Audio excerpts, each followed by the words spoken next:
Welcome to Tenor Tech, where I solve the problems you didn't even know you had. You start now, wash hands and place the Dr. Kelly Nebulizer kit on a stable table.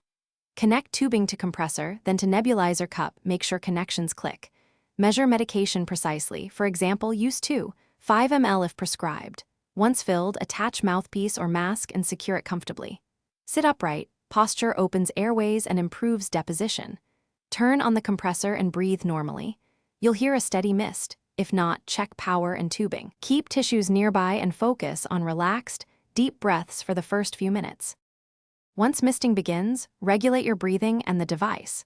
You should maintain a steady compressor speed. Fluctuating power reduces aerosol quality.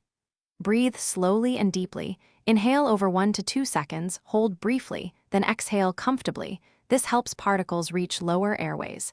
If using a mask, ensure a snug fit to prevent leaks. If using a mouthpiece, close lips fully around it. Make small adjustments. Tilt the nebulizer cup slightly if instructions allow. This keeps medication pooling from blocking the nozzle and sustains consistent delivery.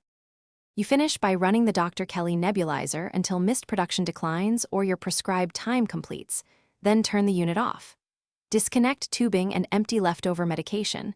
Rinse the nebulizer cup with warm water and let components air dry on a clean towel. Make sure to follow the kit's cleaning schedule to prevent clogging. If you ever get no mist, first confirm the compressor has power, then inspect tubing for kinks, reseat the cup and nozzle, and replace a worn filter. This single troubleshooting step usually fixes common problems. Thanks for watching. Subscribe to keep your life in tune.